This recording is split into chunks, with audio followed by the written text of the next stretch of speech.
Seul? Ok, je vais faire avec. Ouais, faut en avancer un peu, nous autres. Ok, merci. Et la bannière droite un peu. C'est qu'il faut faire ta collaboration. Ouais. Alors, en premier, je voudrais reconnaître que nous sommes sur le territoire des Kanien'kehá:ka. Cette île que nous appelons Montréal est connue sous le nom de Tiohtià:ke et a historiquement servi de lieu de rencontre pour d'autres nations autochtones. Nous nous soucions des personnes touchées par le changement climatique et nous voulons que notre gouvernement s'en occupe également. Les communautés autochtones, les communautés pauvres et marginalisées sont les premières et les plus touchées par les changements climatiques. Toute solution doit inclure les personnes qui subissent ces effets.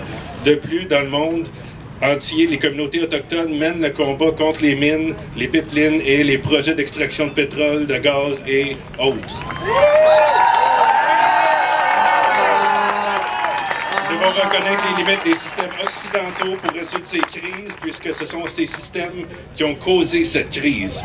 Cela signifie que nous devons reconnaître les valeurs des perspectives autochtones, ainsi que d'autres perspectives non occidentales, puisque respectueuses de l'environnement.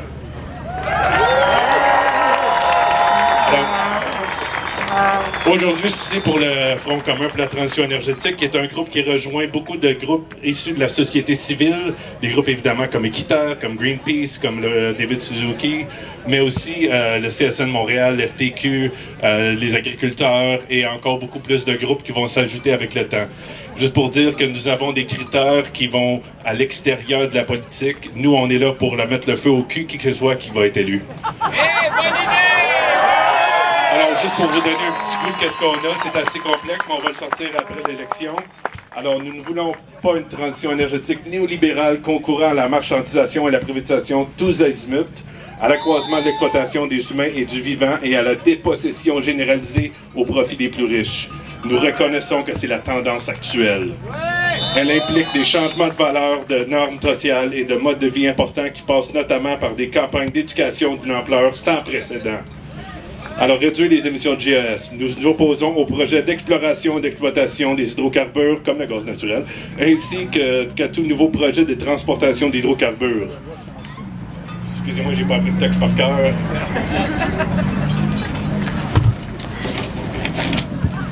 Alors, aspirer des changements ambitieux. Une refonte du rôle de l'État et de l'intervention publique en faveur du bien commun. Une politique de transition énergétique porteuse de justice sociale globale et intégrée avec différents plans d'action sectoriels et régionaux. Des transformations profondes du modèle économique et des modes de vie, notamment quant à la consommation et aux manières de remplir les besoins de base. Demeurer critique face aux technologies émergentes. Avant tout, des efforts de réduction à la source doivent être priorisés, car la vigilance s'impose face aux nouvelles technologies, notamment au regard des risques posés à l'environnement et au respect des droits humains. Intégrer les analyses systémiques.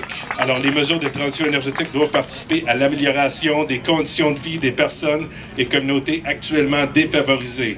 Dans une optique anticoloniale, les luttes des peuples autochtones et des allochtones en alliance contre les différents projets de développement d'hydrocarbures et autres qui menacent leur environnement et leur souveraineté doivent être appuyées le plus complètement possible. Alors là, le Front commun pour la transition énergétique s'engage à faciliter des processus collaboratifs d'élaboration des positions intégrant ces analyses avec les communautés concernées.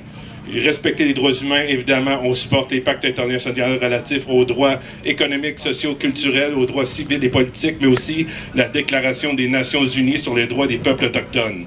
Et pour réaliser une transition juste pour les communautés, les travailleurs et travailleuses, pas pour il importe de faire en sorte que la transition énergétique n'aggrave pas la précarisation du travail et s'avère plutôt porteuse de dignité pour les travailleuses et travailleurs ainsi que leur communauté. Le travail non rémunéré ou non salarié doit être considéré comme faisant partie du monde du travail.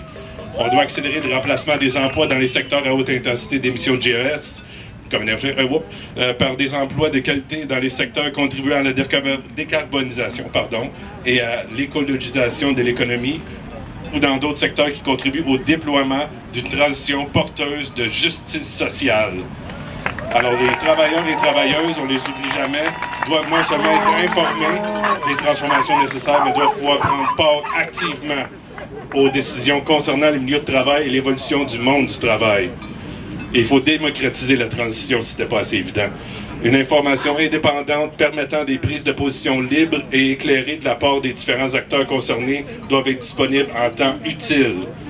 Des processus spécifiques doivent être ancrés dans les différentes régions. Évidemment, il faut respecter la biodiversité. On parle de climat, on parle de biodiversité, on parle de l'environnement qui nous supporte notre vie humaine et animale.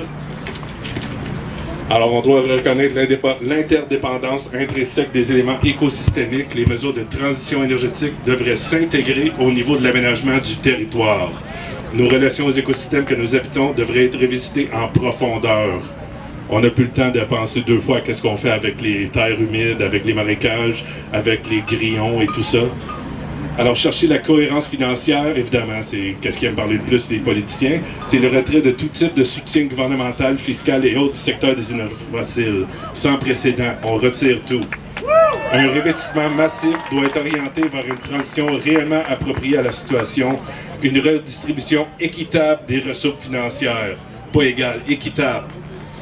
Alors, reconnaître la responsabilité commune, mais différenciée. Reconnaissance de ce fait doit se traduire par un soutien concret aux efforts de transition énergétique et d'adaptation au changement climatique des peuples et États affectés en disproportion de leur contribution au changement climatique. Les modalités de mouvement des personnes, notamment les droits migratoires, doivent être considérés, les contextes climatiques et environnement en général. Alors, ce travail se fait ensemble, en brisant les silos existants entre nous. Le 1er octobre, on vote, mais le 2 octobre, le vrai travail commence. Je vais juste prendre un petit 2 secondes pour vous dire qu'on est aussi une cause très locale. Kanesatake, ils se battent pour leur droit de territoire. Ils sont en train de construire des condos sans leurs droits. Si vous voulez faire un don, il y a une de mes collègues, Louise, qui se promène avec un panneau qui est marqué « Decolonize ». Elle a un petit pot pour ramasser du change. Ou vous pouvez donner sur le site GoFundMe à Support Kanesatake Community. Merci beaucoup.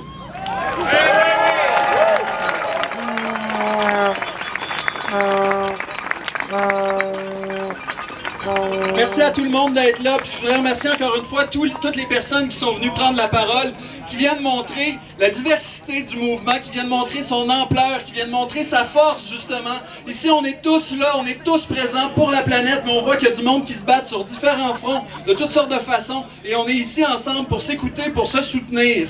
Alors, s'il vous plaît, bravo pour ce monde-là.